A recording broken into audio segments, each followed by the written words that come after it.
Oi, gente boa. Olha eu aqui outra vez. Hoje é terça-feira, 16 de setembro, e nós vamos falar sobre o julgamento, né, do STF da trama golpista. A recente condenação de Jair Bolsonaro e dos generais envolvidos em articulações golpistas representa um marco histórico para o Brasil e uma vitória importante para o Estado Democrático de Direito. Eu tenho publicado quase todo dia, né, um texto aí sobre essa questão, recomendo a vocês que leiam. Né? O julgamento demonstra que as instituições do país são capazes de reagir diante de ameaças autoritárias e de responsabilizar figuras de alto escalão para atentarem contra a Constituição, por atentarem contra a Constituição. Essa decisão envia um sinal claro de que a tentativa de subverter a ordem democrática não ficará impune, fortalecendo a confiança pública na justiça e na preservação das liberdades civis.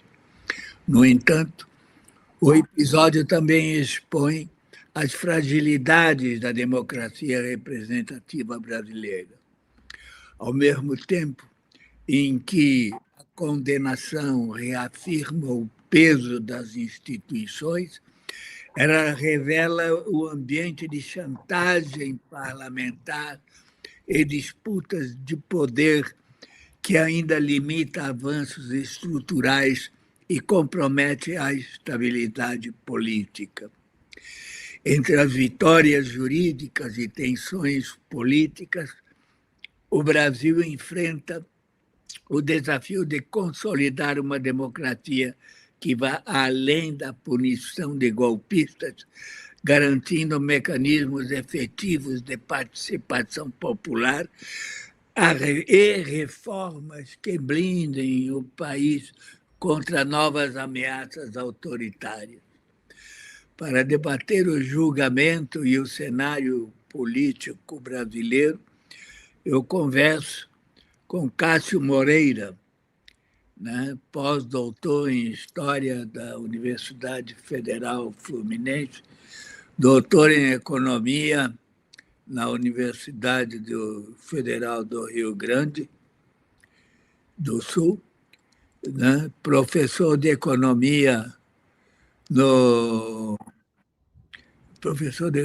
e autor do livro O Projeto de Nação do Governo João Goulart.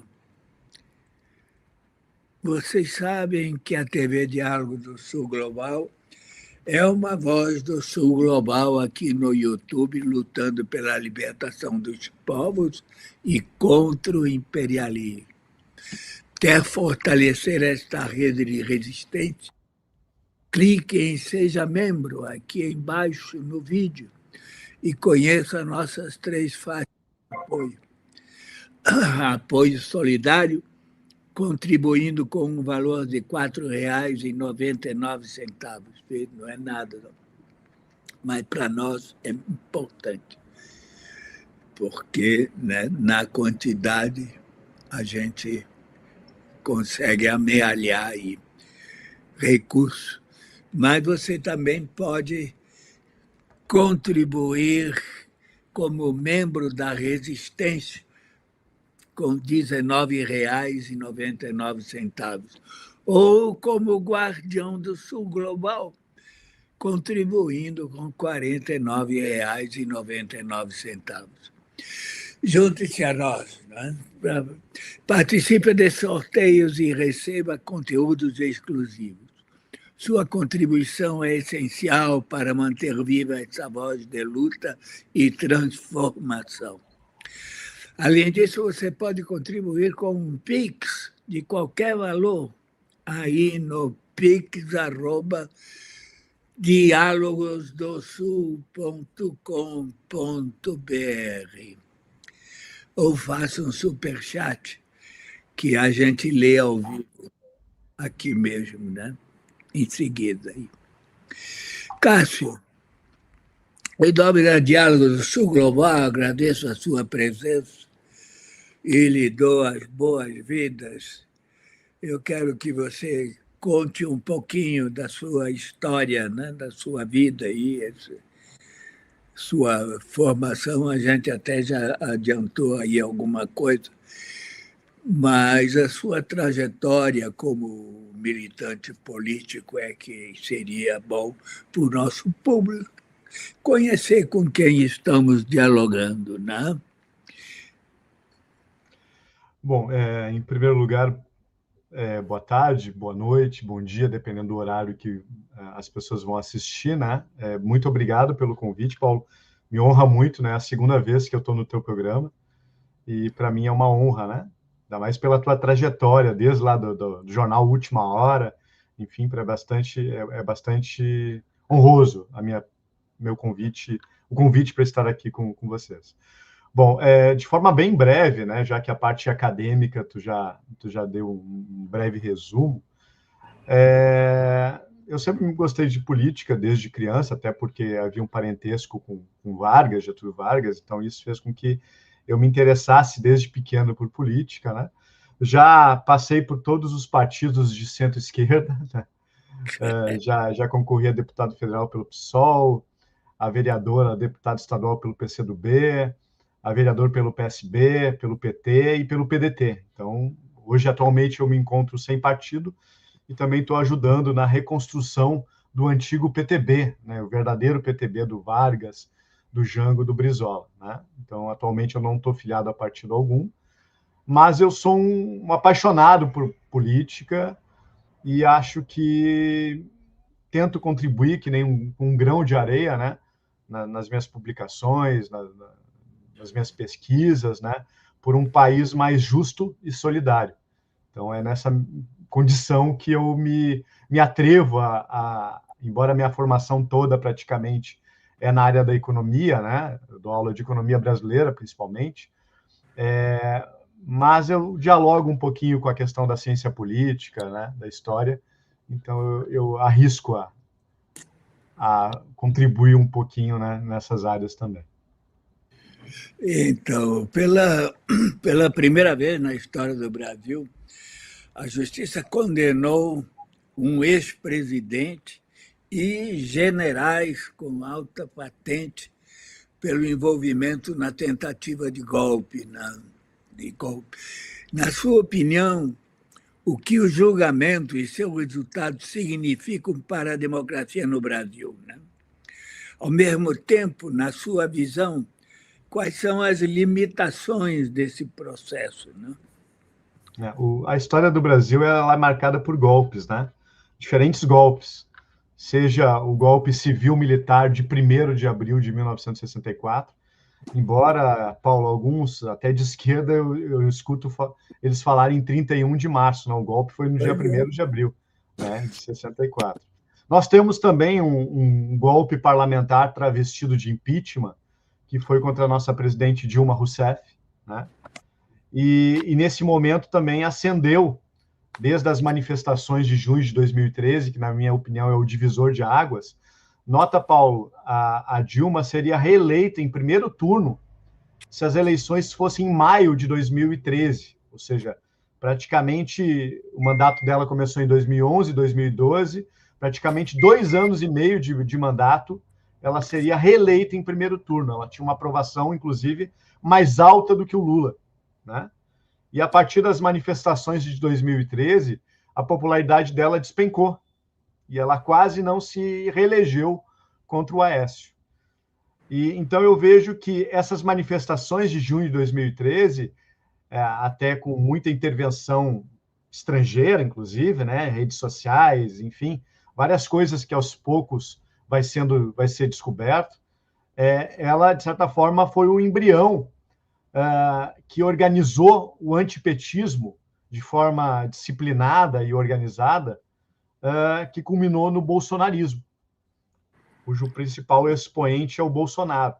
Mas eu vou me atrever a dizer que não existe o bolsonarismo. Na verdade, é o antipetismo que é organizado na figura do Bolsonaro. O Bolsonaro representa. Tanto que, vou te fazer uma suposição, que o Bolsonaro batesse a cabeça e no outro dia resolvesse apoiar o Lula. As pessoas abandonariam ele. Porque, na verdade, o que move essas pessoas não é um projeto, não é uma ideia. Na verdade, é um anteprojeto. É combater o PT, combater o Lula. Então, na verdade, o bolsonarismo é o antipetismo organizado e disciplinado, né? Bom, recentemente, durante o governo do Bolsonaro, houve várias tentativas, né, de tentar desacreditar as instituições. Só que uma das instituições ela é mais complicada de desestabilizar porque ela depende de indicações da presidência da República. Eu estou me referindo ao STF, né? E o Bolsonaro acabou apenas indicando 2 ministros ao STF. Isso fez com que a corte tivesse condições, né, de julgar todo esse processo que aconteceu, toda essa movimentação, todo esse planejamento, toda essa articulação que só não aconteceu, só não culminou, porque não teve apoio restrito das Forças Armadas, principalmente do Exército, que é a nossa maior força, né? Então, por causa que o Exército, né, acabou não entrando nessa seara, que o golpe não teve o seu desfecho. Então, aquela baderna lá de 8 de janeiro, não é que aquilo foi a tentativa apenas do golpe, ela foi o desfecho de toda uma articulação para tentar dar um golpe, que culminou nas manifestações lá na depredação de 8 de janeiro. Com a esperança que daqui a pouco o Lula tomasse alguma medida, né, de convocação do Exército para manter a ordem, a garantia, né? E daqui a pouco isso poderia ser também uma brecha para um golpe, né? Então é essa a leitura que eu faço, né? Que graças, e aí eu digo também, claro que eu não estou... É uma hipérbole, né? Eu estou meio que exagerando nessa comparação, porque são figuras e momentos diferentes, mas surge a figura do Alexandre de Moraes, que vai ser uma espécie de Marechal Lott do século XXI, no sentido de ele tomar a frente de muitas coisas que garantiram a eleição, né, e também a posse do presidente eleito, assim como o Marechal Lott fez coisas parecidas e diferentes, também garantindo a posse do JK, né? E então eu vejo que houve sim uma articulação que o STF comprovou, né? Houve uma vasta investigação da Polícia Federal, que mostrou que havia até, inclusive, um planejamento de assassinatos, né, do presidente, do vice-presidente, de o próprio ministro Alexandre de Moraes, e que as nossas instituições acabaram resistindo a isso, né? E aí agora tem várias coisas que estão acontecendo, que aí vai ser um pouco da nossa conversa daqui para frente, creio eu. Ainda na perspectiva do julgamento realizado pelo STF, né, pelo Supremo, na sua visão, o que o voto do Luiz Fux representa para a legitimidade do julgamento e da Corte, levando em conta o avanço da pauta sobre a anistia no Congresso, né? Ele vai ser tomado, né? Esse pronunciamento dele vai ser o argumento dos que estão buscando a anistia e dos que no futuro vão buscar a anulação do julgamento, né?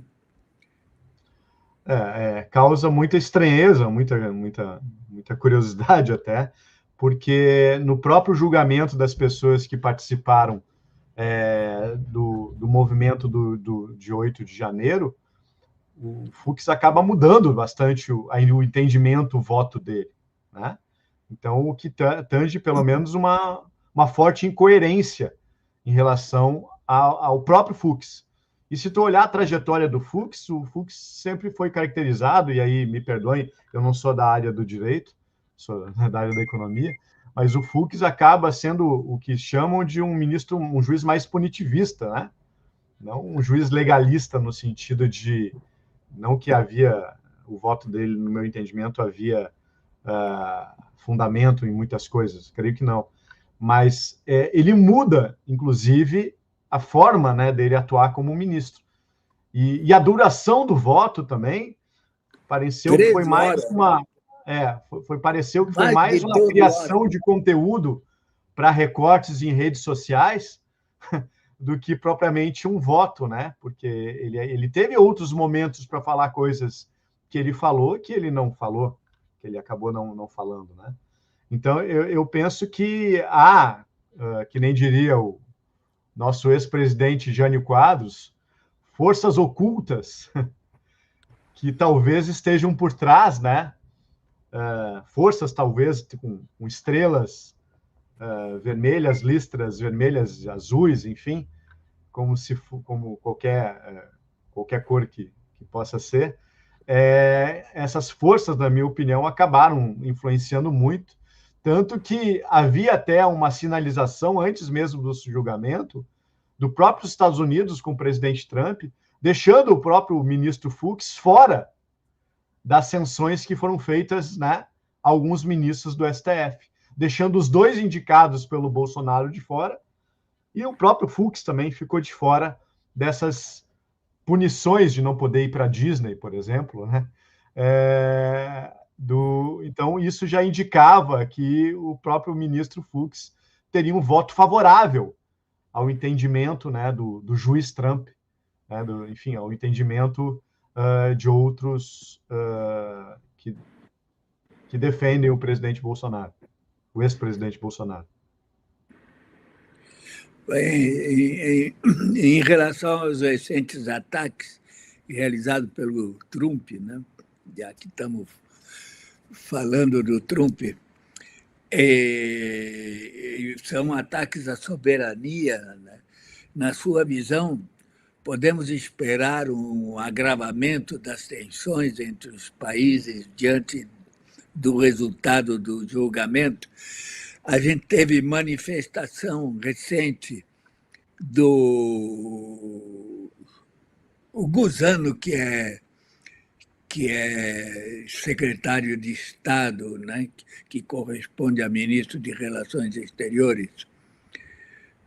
O Rubio, né? O Rubio, né? Depois é filho de um cubano imigrante, né, que a gente chama gusano, verme, né, na expressão dos cubanos. Ele disse que vai haver mais sanções, né? Foi corroborado com a secretária de imprensa, né? Também disse que vai haver mais sanções na próxima semana, provavelmente. Como você vê isso aí, né? Bom, a gente tem que voltar um pouquinho no tempo, né? Na verdade, na minha humilde opinião, e isso eu acho que falta um pouco das esquerdas se darem conta, né? Existe uma guerra cultural, uma guerra sobre narrativas, né?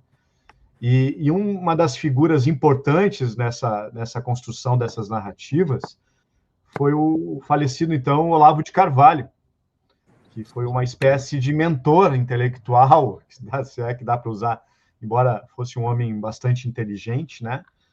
Apesar que todo picareta, né? Todo também é muito inteligente, então inteligência nem sempre significa boa índole. Mas o Olavo de Carvalho teve uma participação extremamente importante na construção dos fundamentos, né, do que hoje a gente chama de bolsonarismo. Até eu acho que seria interessante fazer um estudo, né, da questão do próprio surgimento do trumpismo, do bolsonarismo, embora o Olavo não fosse uma figura muito conhecida embora morasse nos Estados Unidos, ele não fosse tão ouvido dentro dos Estados Unidos, mas ele era uma voz de dentro dos Estados Unidos, quem sabe até financiado enfim, por essas forças mais extrema-direita americana, né? Isso acho que seria interessante fazer uma pesquisa e ir atrás disso, para mostrar os vínculos, mas essa voz que vinha dos Estados Unidos, ela vinha no sentido de doutrinar, né, de organizar intelectualmente, enfim, esse movimento. Tanto que grande parte de várias personagens da política atual bolsonarista tem como mentor, como ídolo, enfim, tem como admirador o Olavo de Carvalho, né? Então, é uma figura... e o que acontece aí foi um erro um pouco das esquerdas, né? As esquerdas acabaram perdendo, infelizmente acabaram, até por questões de justiça, inclusive, né, de defesas de minoria, mas acabaram embarcando nessa pauta identitária que acaba enfraquecendo, né? Enfraqueceu as esquerdas no sentido de elas abrirem mão dessas questões mais de soberania, de nacionalismo. Tanto que o bolsonarismo acaba abraçando essas manifestações com as cores da bandeira.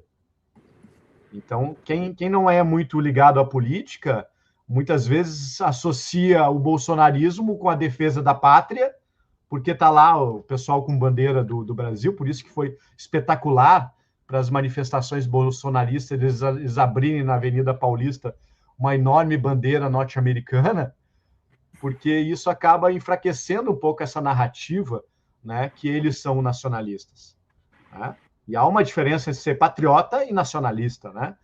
Na verdade, as esquerdas, e aí por isso que eu até ouvi alguém comentando, quero até mandar um abraço para um amigo meu, Rodrigo Freitas, que eu vi no chat aí, mas eu vi outra pessoa comentando também da questão do trabalhismo, por isso que as esquerdas, e aí é uma coisa que eu defendo há muito tempo, que as esquerdas, PT, etc., têm que abraçar cada vez mais as bandeiras trabalhistas do trabalhismo antigo, de Vargas, né, de Jango, porque era um trabalhismo nacionalista, né? Tanto que a candidatura do Marechal Lott, com o Jango de vice, o Jango que inclusive já tinha sido vice do JK, e naquela época, né, Paulo, tu sabe bem, se votava para presidente e para vice-presidente de forma separada.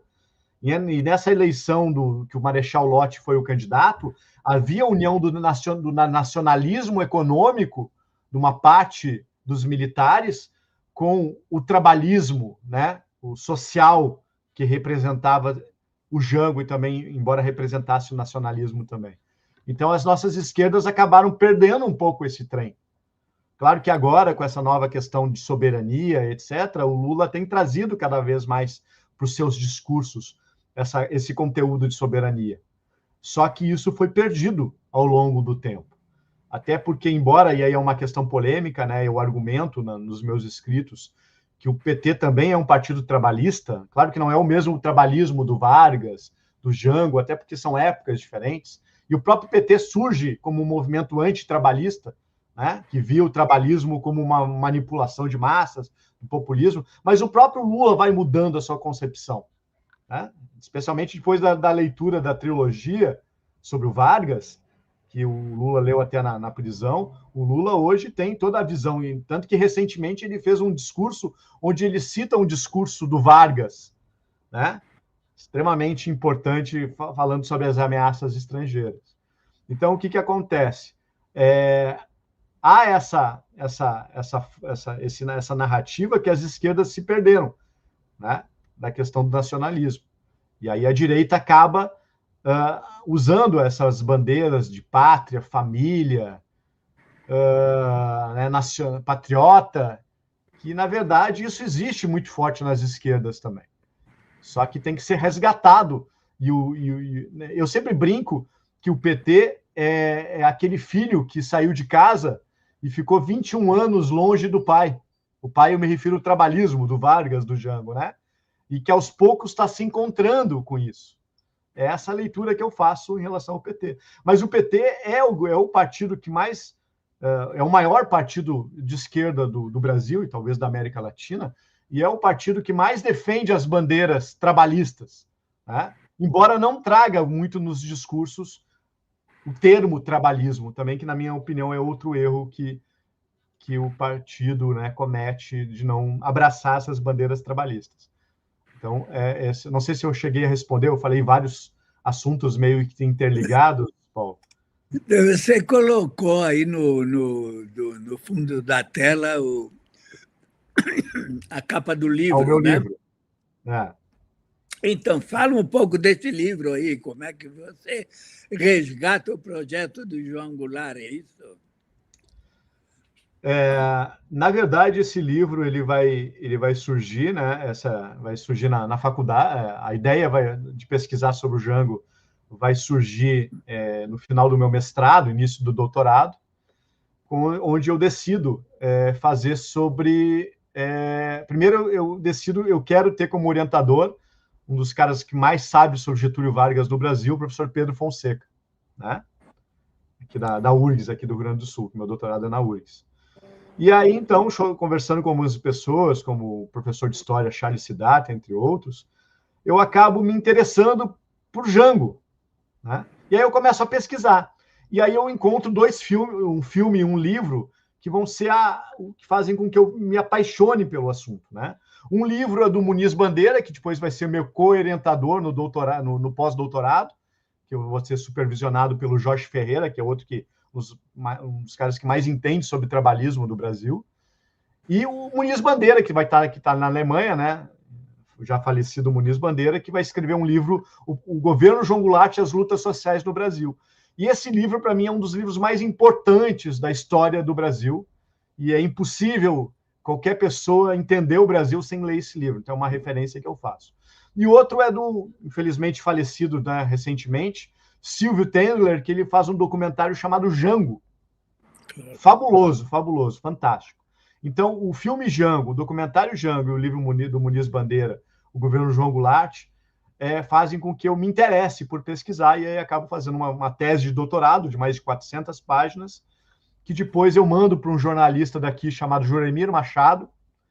O Juremir lê a minha tese, se encanta com ela e me indica a minha tese para um amigo dele, que é editor da editora Sulina, e aí eles acabam publicando o meu livro, transformando a minha tese, aí eu faço algumas correções, faço algumas adaptações, algumas modificações, e aí se transforma no projeto de nação do governo João Goulart, onde eu mostro que o Jango tinha um projeto de nação para o país, consubstanciado nas reformas de base e mostrando que elas não eram reformas aleatórias, elas eram reformas interligadas que visavam, né? E aí a minha tese traz uma outra coisa que é inédita, que eu mostro, que aí vira até um apêndice, né? Porque acaba sendo um assunto que o próprio segundo PND do governo Geisel de certa forma, o Geisel aplica uma boa parte do projeto Jando, sem tocar nas reformas de base, essa questão distributiva, mas no processo de substituição de importações em meio de capital, o segundo PND, de certa forma, executa uma parte do projeto do governo João Goulart, né, lá no governo militar. E aí, inclusive, escrevo um artigo sobre o governo Geisel e a retomada do nacional desenvolvimentismo, que acaba ganhando um prêmio, fica em terceiro lugar no prêmio da BDE, como o melhor artigo do Brasil. E, recentemente, também, eu escrevo um artigo em parceria com o Pedro Paulo, da Unicamp, onde eu mostro, a gente escreve esse artigo, ele está fantástico, Paulo, se quiser eu te mando, que houve um projeto nacional de desenvolvimento no governo Lula. Do governo Goulart. Do governo Lula, né? Que houve um projeto nacional de desenvolvimento, que a gente até pode ser motivo para uma outra live, que a gente só falar desse artigo, que ele está fantástico, mostrando que sim, houve um projeto nacional de desenvolvimento no governo Lula, né? E a pesquisa ela vai de 2003 a 2010, com muito material pesquisado, muita coisa que acaba saindo esse artigo que está publicado na revista Princípios. Então, vale muito a pena ler esse artigo, né? Porque há aquela ideia que o Lula só navegou no boom das commodities, aquela questão do nacional consumismo, que não houve política industrial, que o governo não foi desenvolvimentista, e esse artigo ele destrói todas essas argumentações, mostrando que foi um governo desenvolvimentista, sim, né? Houve política industrial, sim, embora não alcançou todos os objetivos que eram previstos, né? Então, isso acaba trazendo esse link do Lula com Getúlio e com Jango, que é uma das bandeiras que eu atuo na minha militância política e na minha pesquisa acadêmica, né? Uma das críticas que se faz à atual gestão do Lula é da falta de um projeto para unir uma frente de apoio ao governo, né? O que você me diz sobre isso? É que, na verdade, e a gente está um pouco... Não quero fugir muito do assunto principal, né? Que é falar depois sobre essa questão do bolsonarismo, das eleições de 2026, que, de certa forma, o governo Lula III retoma aquele projeto, claro que algumas modificações importantes, mas aquele projeto que já existiu, né, nos 2 mandatos. A questão toda é que um governo ele não governa sozinho, ele precisa de um Congresso. E mudança, aí as pessoas argumentam, mas o Lula não fez nenhuma reforma estrutural, Cássio. Bom, o Jango também não fez. E o Jango teve uma tremenda dificuldade de fazer, porque ele dependia de um Congresso. E nós temos um Congresso que agora, hoje, está pautando a PEC da impunidade, né, a PEC da blindagem, para ser impedido de ser investigado, em outras palavras, por desvio de emendas parlamentares. Na verdade, é isso que está sendo feito aqui, né? Então, é extremamente importante tu adotar um projeto mais progressista, talvez com um dos piores congressos da nossa história, extremamente conservador e uma parte reacionário, né? Ou seja, o bolsonarismo ele está com uma força grande dentro do Congresso. E se a gente não se cuidar nessas eleições, um grande dos objetivos do bolsonarismo vai ser fazer uma maioria bolsonarista no Senado. Isso é extremamente perigoso para a própria democracia, né? Então, por isso, né? Então, esse governo ele foi fruto de uma coalizão, tanto que a Tebet, que não é uma política de esquerda, é a ministra do Planejamento, teve várias outras forças. E então, mas assim, eu sou professor de economia brasileira, Paulo. O Lula vai ser o primeiro governo que a gente vai crescer com distribuição de renda. Porque, embora, na minha opinião, o Getúlio Vargas foi o maior presidente que o país já teve, e o Lula o segundo, né? Mesmo na época do Getúlio, o principal beneficiado das políticas sociais do Getúlio foi o trabalhador da cidade, com a CLT, e a grande maioria da população estava no campo. Vai ser o Jango que vai lançar o Estatuto Rural e vai estender a legislação trabalhista para o campo, né? Então, assim, e todo o período de industrialização brasileiro, tanto o chamado nacional desenvolvimentismo da era Vargas, com o Jango e até o híbrido do JK, que é um nacional desenvolvimentismo com desenvolvimentismo associado e dependente, e depois o período militar lá com o nosso desenvolvimentismo associado ao capital estrangeiro e dependente do capital estrangeiro, com exceção um ponto fora da curva vai ser o Geisel, que, né, aquele meu artigo explica. E aí depois tu tem o período neoliberal, né, com Collor, Fernando Henrique, Temer e Bolsonaro, e o social-desenvolvimentismo da era Lula, né, com Lula e Dilma. Então, assim, há uma dificuldade muito grande, porque sem Congresso progressista é difícil demais tu adotar um projeto nacional de desenvolvimento na íntegra, né? Mas, como eu estava falando, esse período da industrialização, o Brasil cresceu, mas nunca houve um crescimento com distribuição de renda. O próprio crescimento da era Vargas e do período militar, e principalmente no militar, maior concentração de renda, vai ser só no governo Lula que o Brasil vai crescer com redistribuição de renda. E aí a importância da valorização real do salário mínimo, né? E agora a gente tem uma coisa histórica, que é a reforma tributária. Claro que a primeira fase da reforma tributária só diminuiu o custo, né, da tributação, o custo de contabilizar a simplificação de impostos. E a segunda parte que o governo está tentando fazer de forma fatiada, que é a isenção de 5 mil no imposto de renda, que vai beneficiar milhões de pessoas, né? E o governo tem muita dificuldade de cobrar 10% daquela camada de bilionários, de milionários do Brasil, e o Congresso não consegue aprovar, e isso aí também é uma cortina de fumaça, questão de anistia, que é inconstitucional, etc., para não se votar, para não se trazer assuntos da real importância para o povo brasileiro, e uma delas seria uma distribuição de renda fantástico, isentar quem ganha até 5 mil reais no imposto de renda e cobrar 10% do alto andar, né, dos milionários e bilionários do Brasil, que não pagam praticamente quase nada de imposto em termos relativos. Pois é, Cássio, eu vou pedir para o Jorge colocar em tela aí as demandas de nosso público. Está na hora já. Alberto Suassuna. Cássio, tu acha que essa condenação do Bolsonaro e dos generais é mesmo uma vitória da democracia ou tem muita coisa de jogo político por aí? Na verdade, obrigado pela pergunta, Alberto. Lindo sobrenome, Suassuna. Na verdade, as duas coisas, né? É uma vitória da democracia e é um jogo político também, né? Porque uma parte da elite abandonou o Bolsonaro. Né? Isso está desde a questão até da própria do Lula poder retomar os seus voltar a ser elegível, anulação dos processos, etc., porque os caras elegeram Bolsonaro e viram que aquilo estava se encaminhando para uma ditadura, né? Então, na minha opinião, há jogo político e há vitória da democracia. Só que o jogo político está em andamento ainda, né? O próprio voto do Fux, a força enorme dos Estados Unidos com o governo Trump, né, fazendo pressões, tanto pressões visíveis como essas que a gente está vendo, e pressões ocultas, né, com várias questões que podem influenciar o pensamento das pessoas, a narrativa, etc.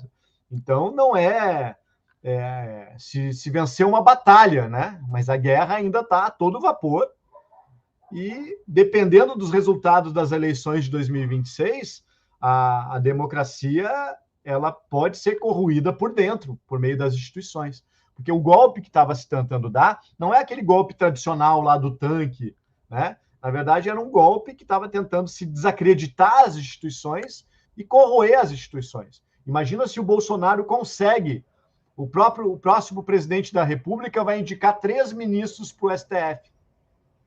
Né? 3 ministros indicados no STF, mais os 2 que foram indicados no Bolsonaro, e mais embora o Fux é um dos que vai sair, né? Daqui a pouco fica mais fácil de ter uma maioria de 6 votos, né, na corte ou na turma, né? Na primeira, na segunda turma. Então, na verdade, o jogo está sendo jogado, a bola está rolando ainda e falta muito ainda para terminar o campeonato. E quando acabar o campeonato, vai começar outro campeonato. Então, o jogo é interminável, né? Exatamente. Exatamente. É interminável. Cadê o Jorge aí? Eu estava lendo as perguntas, excelentes perguntas do teu público, viu? Então, parabéns. André Ribeiro. Será que essa decisão pode diminuir a força da extrema-direita ou eles vão usar isso para se vitimizar? Eu não vejo, na verdade, o que eu acho que pode diminuir é a força da família Bolsonaro. O Tarcísio já está tentando captar para ele esse... Porque, na verdade, a gente tem que voltar à ideia principal que eu comentei a live, né, que eu comecei a live. Na verdade, o bolsonarismo, na verdade, ele é o antipetismo organizado e disciplinado. Então, saindo o bolsonarismo e tendo outra coisa que represente o antipetismo, vai ser essa outra coisa no lugar. Então, eu fico preocupado porque eu não vejo mais espaço no Brasil, no curto prazo, para aquela centro-direita, como foi o PSDB, né? Aquela direita que se dialoga, se conversa, porque essa centro-direita E notem que algumas pessoas bolsonaristas chamam o PSDB de esquerda, né? Porque quando tu está na extrema direita, tudo que tem para o lado é esquerda. Então, na cabeça dessas pessoas, o PSDB é de esquerda, mas na verdade é centro-direita, né? Embora o PSDB surgiu como um partido de centro-esquerda, com racha dentro do PMDB, Mário Covas, e depois deu a guinada à direita com o Fernando Henrique e a aliança com o PFL. Mas então, na verdade, a extrema-direita vai estar muito forte. A questão toda é que eles estão nessa luta, porque o Bolsonaro quer manter o legado da família. Só que, olhando para o lado do Bolsonaro, é complicado. O Bolsonaro está inelegível. O Flávio não vai querer arriscar perder uma reeleição para o Senado, praticamente quase garantida, por uma tentativa a concorrer à presidência da República. Né? A Michele Bolsonaro não vai querer arriscar de querer ser candidata a presidente, podendo ser eleita senadora 8 anos, e o cargo de senador é o cargo mais tranquilo da República. Né? 8 anos como senador. Né? O Eduardo Bolsonaro, que seria o candidato ideal para o Bolsonaro, talvez se voltar para o Brasil, e aí tem essa excrescência dele continuar com o mandato dele, tendo abandonado o emprego. Né? Eu queria ver se todos os parlamentares do Brasil resolvessem morar numa praia ou em outro país e pedissem para trabalhar de forma remota, que o Eduardo Bolsonaro está abrindo essa brecha. Né? Daqui a pouco qualquer deputado vai morar nas Bahamas, né, no Caribe, e vai querer trabalhar à distância. É o que o Eduardo Bolsonaro está querendo abrir de precedência.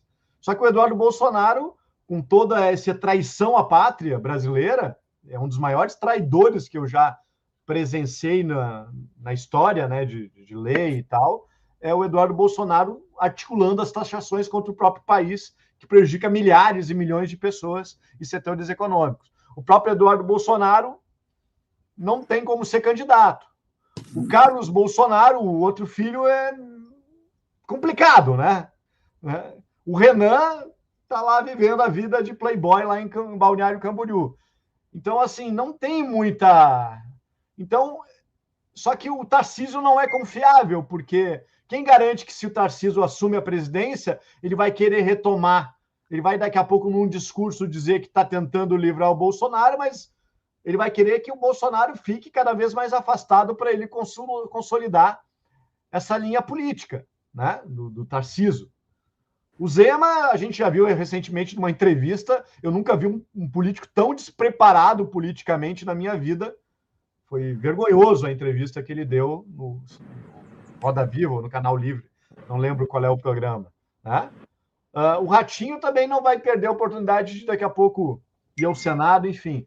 Então, há essa divisão de forças nesse momento. Mas a direita sempre vai se unir, porque o que unia a direita na década de 50 era o antigetulismo. O antigetulismo de ontem é o antipetismo de hoje. Então, tudo isso vai se unificar para combater o Lula e o PT. E o Lula tem um problema também, porque ele não fez o seu sucessor. Ele não tem um sucessor. Né? A esperança é que ele, sendo candidato para a reeleição, tomara que seja reeleito, né? Mas em 2030, quem é o candidato da direita? Claro que até lá muita água vai rolar, né? Nós temos alguns políticos novos surgindo, como o João Campos, o Haddad, né? Mas o Getúlio tinha no seu jardim de infância, que era um termo que era usado na época, o Jango e o Brizola. O Lula não tem. Isso é uma coisa que preocupa muito. Tinha o Tancredo também. O Tancredo e o Luiz... O Tancredo foi ministro da Justiça no governo Getúlio. E o Santiago Dantas. Mas não eram políticos que tinham uma popularidade como o Jango, o Brizola, o JK, que era um político mais de centro, né? Enfim, então isso preocupa muito, né? Não sei se eu respondi a pergunta. Acho que eu respondi, né? Sim. Eu vou tentar ser mais rápido nas outras para dar tempo. Lívia Aragão, para atender mais gente. Lívia Aragão. Cássio, acha que as ameaças de uso da força militar dos Estados Unidos para o Brasil não deveria acender um alerta de nós armarmos militarmente melhor, ou a índole golpista dos militares vai sempre travar nossa evolução bélica. Eu acho que tem que ter, né, uma modernização das Forças Armadas, mas não apenas uma modernização. Quando houve, depois da Segunda Grande Guerra Mundial, quando os Estados Unidos, o Brasil acaba entrando no final da Segunda Grande Guerra Mundial, há uma aproximação muito grande do Exército, das Forças Armadas brasileiras com a escola de guerra dos Estados Unidos, etc. Isso culminou naquela visão extremamente anticomunista, né, que acabou... e aí, com o golpe de 1º de abril de 64, houve um expurgo muito grande, porque antes havia várias correntes ideológicas dentro das Forças Armadas que traziam um equilíbrio. Com o advento do golpe de 64, houve um expurgo dessas forças mais nacionalistas de esquerda dentro das Forças Armadas e isso acaba meio que repercutindo até hoje, né? Então, há também a mudança, na minha opinião, da formação lá nas Agulhas Negras, em trazer essa questão mais social, né, para a formação dos militares, etc. Então, na verdade, não é apenas uma modernização bélica das Forças Armadas que, né, acaba estando extremamente deficitária, né, meio que ultrapassada em algumas áreas, mas também uma modernização de formação dos nossos militares com essa questão, e isso a esquerda se perdeu, né? Porque como houve a questão da ditadura, a guerrilha, etc., houve cada vez mais um afastamento das forças de esquerda com os militares, e acabavam convivendo muito antes do golpe de 64. Então, hoje, tem a necessidade dessa aproximação, né? E para mim, Paulo, não há alternativa viável dentro do Brasil do capitalismo sem ser o trabalhismo.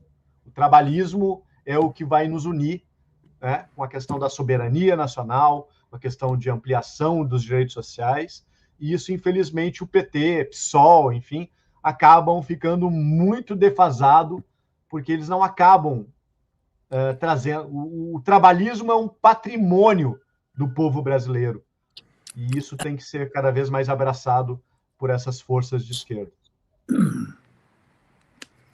Simone Cavalcante. Kátia, o que você acha do caso do Charlie Kirk e a campanha da direita no Brasil para demitir quem comemorou ou apontou que ele era um supremacista, que era a favor de execução em praça pública? Bom, primeiro, eu acho que houve erro de algumas pessoas, né? Eu acho que eu sou um cristão, enfim, eu acho que nenhuma forma de morte, assassinato deve ser comemorado ou tal, né? Por outro lado, o que acontece? Esse rapaz, né? Meus sentimentos à família dele, enfim, mas ele tinha um discurso extremamente supremacista, racista, enfim, muito complicado, né? Muito, para não usar outras palavras, né? Só que a direita acaba se aproveitando disso. Se tu pegar falas do Bolsonaro, o Bolsonaro alguns anos atrás, desejou que a presidenta Dilma tivesse um infarte e morresse de câncer. Lembra, Paulo, que o Bolsonaro disse isso? Ou seja, a mesma coisa. Se o Lula viesse ser assassinado, alguma coisa assim, ia ter um monte dessas pessoas aí, falsos moralistas, comemorando a morte do Lula. Entendeu? Então, na verdade, isso é uma narrativa para tentar taxar a esquerda, né, de trazer de ganhar a opinião pública da maioria das pessoas contra a esquerda, né, por causa de uma ou alguma outra pessoa que acaba sendo infeliz nessas colocações de comemorar e não se comemora a morte de ninguém, né, pelo menos na minha visão de mundo, né. Então, isso, então, acaba prejudicando. E só coloca o finalzinho da pergunta dela, deixa eu ver se eu acho aqui. Já achei.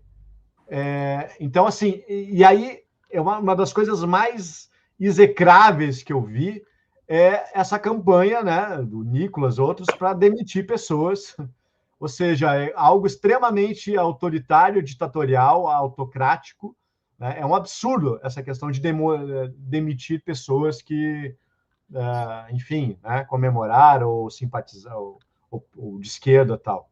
Assim como na época do José Serra, lembra? Que o José Serra tinha uma campanha para fazer com que mulheres de direita não ficassem com homens de esquerda, ou homens de direita não ficassem com mulheres de esquerda, ou não ficasse com homem, mulher, enfim, não ficassem com outras pessoas que pensam diferente, que também é outra coisa, né?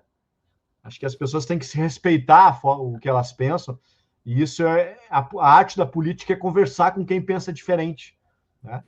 E isso, uma parte desse extremismo, dessa extrema-direita, faz com que a intolerância é a antessala das ditaduras. A intolerância é a antessala da violência. Tanto que a própria ascensão no nazismo, que foi um movimento de extrema-direita, né, o nazismo extremamente disciplinado, organizado, notem que todos esses movimentos mais fascistas, eles têm a questão como se fosse uma seita, do fanatismo, das pessoas vão lá na manifestação, algumas pessoas até de forma ingênua, achando que elas têm razão, que elas estão indo lá pelo bem do Brasil, porque há toda uma lavagem cerebral em relação a essas pessoas. Vamos lá. Luiz Longe. Cássio, queria que você falasse um pouco sobre uma fala de Jones Manuel, de que o trabalhismo hoje é mais fraco politicamente do que o comunismo. Você concorda? Eu acho que os dois são muito fracos, né? Mas o comunismo é mais fraco do que o trabalhismo, em termos do imaginário popular, né? Porque se criou uma pecha... Porque, na verdade, até em termos econômicos, o comunismo nunca existiu, né, Paulo? O que a gente existiu... Qual era a ideia? Qual é a diferença entre capitalismo, socialismo e comunismo? O capitalismo, os meios de produção pertencem ao privado, podendo ter o Estado ou não participação, né? O socialismo, os meios de produção pertenciam ao Estado, e o comunismo pregava a não existência de Estado, onde os meios de produção pertencessem ao coletivo. Então, o comunismo nunca existiu enquanto sistema econômico, embora há um movimento político, e inclusive nesses países socialistas, a ideia era que se chegasse ao comunismo no mundo, e isso nunca aconteceu. Então, na verdade, o comunismo não existe, né? Como sistema econômico. Já o trabalhismo, para grande parte da população brasileira, quando fala trabalhismo, acha que é alguma coisa da legislação do direito do trabalho, né? Não tem essa ideia do que é a ideologia trabalhista. Então, na verdade, hoje a gente tem duas forças, né? Que é o bolsonarismo, que é o antipetismo organizado e disciplinado, né? Com muita grana por trás, né? Muito dinheiro por trás, e o petismo, né? E o petismo, seja do PT ou o próprio lulismo, né? São pessoas que não têm tanta simpatia assim pelo PT, mas têm uma admiração pelo presidente Lula. E uma outra parte da população brasileira está meio perdida um pouco, assim, né? Não tem uma ideologia, não tem uma... Daqui a pouco, se um lado começa muita gente falar, eu vou para aquele lado, se outras pessoas, né? O que começa a virar mais moda, ou do meu círculo social, etc., eu acabo indo, né? Então, eu não vejo o comunismo mais forte do que... Só dentro da bolha, né? E o próprio trabalhismo. E o Ciro, na minha opinião, acabou se perdendo também, né? Porque eu sempre disse, né, que o Ciro foi a melhor e a pior coisa que aconteceu para o PDT. A melhor porque trouxe essa ideia do trabalhismo, do nacional-desenvolvimentismo, e depois, por causa de mágoa do Lula, do PT, acabou adotando essa estratégia de tentar ser o pós-Bolsonaro e se tornar um antipetista, claro, né? Que é o que o Ciro é hoje, de certa forma, né? Embora, na minha opinião, o melhor segundo turno que a gente poderia ter, o melhor seria o Lula ganhando o primeiro turno. Agora, o melhor segundo turno que ele poderia ter para o Brasil é Lula e Ciro, né? Porque nós teríamos realmente... O Ciro pensa o Brasil, só que essa estratégia... Ele está tentando pegar o eleitor do Bolsonaro. Só que o eleitor do Bolsonaro não vai votar no Ciro. Então, o Diego Casagrande, Cássio, na tua visão, essa condenação muda alguma coisa no apoio da base bolsonarista ou segue tudo igual? Dá para vencer o bolsonarismo apenas derrotando o Bolsonaro?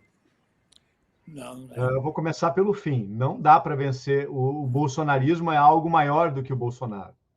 É isso que eu acho que, na minha humilde opinião, as pessoas têm que entender. Que, na verdade, é que nem eu falei lá no início, Paulo. Imagina a cena. O Bolsonaro bate a cabeça e aí resolve botar a camisa do Lula, Lula livre, apoiar Lula, que ele já votou no Lula, inclusive, né? As pessoas não lembram, né? Na época que foi deputado lá do PT. E aí o Bolsonaro resolve apoiar o Lula. O bolsonarismo se desfaz, acaba o bolsonarismo. Porque, na verdade, o que move o bolsonarismo é o ódio ao PT, ao Lula. O mesmo antigetulismo que existia lá com a UDN, hoje é o antipetismo. Então, na verdade, o Bolsonaro, ele traz ele incorpora essa questão da família, dos bons costumes, do cidadão de bem, um cara do povo, mas, na verdade, o que une tu vai nessas passeatas bolsonaristas, o que une essas pessoas é o ódio ao PT, é o ódio ao Lula. O que unia a marcha da família, por Deus, pela liberdade lá contra o Jango, era o ódio ao Jango, era o ódio ao Getúlio, era a ameaça comunista, como hoje também se vê no Lula a ameaça comunista. Né? Então, na verdade, o bolsonarismo está mais vivo do que nunca, porque o bolsonarismo é o antipetismo. Então, isso é uma guerra de narrativas, é uma cultura política. Só que essa cultura política, o PT tem que incorporar cada vez mais. O PT tem que retomar o fio da história, que é o trabalhismo de Getúlio e Jango. Enquanto o PT não fizer isso, vai ficar mais debilitado, né? Embora o Lula ainda é a grande força, mas eu estou falando num pós-Lula, né? E o que me preocupa muito é isso, né? Eu acho que o Lula tem muitas chances, né? Se Deus quiser, tiver tudo bem com a saúde dele e tal, de ser reeleito, né? Embora vai ser uma guerra ano que vem, mas o pós-Lula é que assusta muito, porque não há sucessores olhando agora, né, para o Lula. Não há uma noção do povo, do nosso povo, por um projeto nacional. Embora houve um projeto nacional de desenvolvimento no governo Lula, ele não está fácil. O Ciro teve uma sacada forte que ele botou isso num livro. Se o Lula escrevesse um livro, Projeto Nacional de Desenvolvimento, era uma coisa mais fácil para o cidadão comum incorporar essa ideia de Projeto Nacional de Desenvolvimento. É muito difícil para o cidadão comum enxergar um Projeto Nacional de Desenvolvimento no governo Lula, sendo que tem um Congresso, tem que ter correlações de força, e é uma coisa que vai avançando pouco, né? Não é todo mundo que faz sintetizar, que nem eu e o Pedro Paulo sintetizamos tudo isso com pesquisa pelo lado da oferta, pelo lado da demanda, políticas públicas, políticas industriais, para sintetizar isso num artigo. Que, infelizmente, tem pouca divulgação, né? Não tem isso, né? Embora há uma mudança de comunicação no governo Lula, que eu acho que tem sido interessante notar nos últimos meses, né? Com Sidônio, etc. Eu acho que isso torna a conjuntura mais favorável, né, em relação ao passado. Então, Cássio, eu agradeço muito a sua presença, as suas respostas foram muito claras, você é um bom professor, né? Consegue explicar bem as coisas aí, e eu acho que nosso público deve ter ficado satisfeito. Até vou pedir para o pessoal aí escrever no chat, né, o que achou, né, do nosso bate-papo. Eu vou te Escreva aí para eu ler depois, né? Vou te dar aí alguns segundos para você se despedir e deixar um recado aí para a turma. Bom, então, eu acho que ano que vem vai ser um ano extremamente importante para o país, né? Porque o governo Lula tem conseguido... porque muita coisa foi destruída ao longo do governo Bolsonaro, de políticas públicas, educacionais.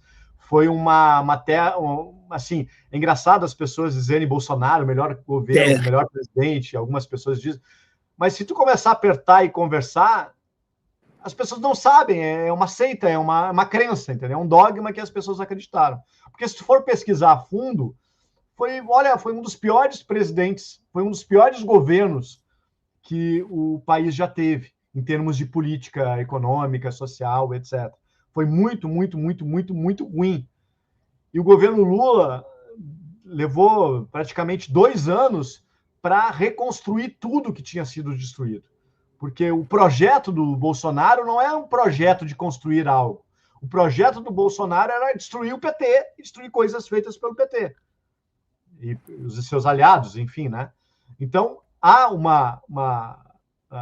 agora, esse ano, eu acredito que vai começar uma queda da Selic. Esse ano que vem vai ser um ano que talvez a gente tenha melhores indicadores ainda do que já estão tendo. Por isso que o Congresso, essas forças mais de direita, querem tumultuar muito a agenda do governo, justamente para deixar o governo imóvel e gastando energia com coisas para justamente não poder trazer. Imagina o benefício que for para as pessoas quando forem fazer o seu imposto de renda lá por maio do ano que vem, aquelas pessoas que ganham até R$ 5.000, que pagam imposto de renda no país, não pagarem mais imposto de renda, né? Então, assim, vai ter uma batalha muito, muito grande, e que as pessoas têm que entender que criticar o governo Lula só ajuda a extrema-direita. O governo Lula, claro que poderia fazer muito mais, eu gostaria que fosse muito mais coisas feitas, mas a gente tem que entender, lembra do Garrincha, né? De combinar com os russos, né? Então, assim, é muito difícil fazer política no Brasil sem ter uma maioria ideológica no Congresso. Então, vai ser um ano extremamente importante para aprofundar benefícios sociais e, aos poucos, a gente ter condições de fazer reformas estruturais, as tão sonhadas reformas de base do ex-presidente João Goulart, que, na minha opinião, é um dos grandes heróis nacional, né? Talvez seria o melhor presidente que o Brasil já teve se ele tivesse feito as reformas de base, assim como o Brizola foi o melhor presidente que nós não tivemos. Assim, com essa a gente fica, né? Brizola foi o melhor presidente que a gente não teve. É isso aí, Brizola na veia. Saudações trabalhistas, né? E se identifiquem cada vez como mais trabalhistas, tá? Trabalhista não é só de quem é do PDT, PTB. O pessoal do PT é trabalhista, né? Então, o trabalhismo, ele é o quê? Ele é um Brasil mais justo e solidário, com mais direitos sociais, com mais direitos trabalhistas. Isso é o trabalhismo, né? Com soberania nacional. Esse é o trabalhismo que está cada vez mais vivo, mas falta o filho resgatar um pouco, né, o filho PT, o Lula, resgatar, né, esse ideário do pai. É isso aí, Cássio. Mais uma vez, muito obrigado. Né? Obrigado. Fiquei com Deus. Obrigado. Isso aí, muito obrigado mesmo pela sua participação. Muito obrigado a todos vocês que nos ajudaram aí com as suas questões. E quero dar os parabéns ao excelente trabalho do Jorge, viu? Tá certo aí.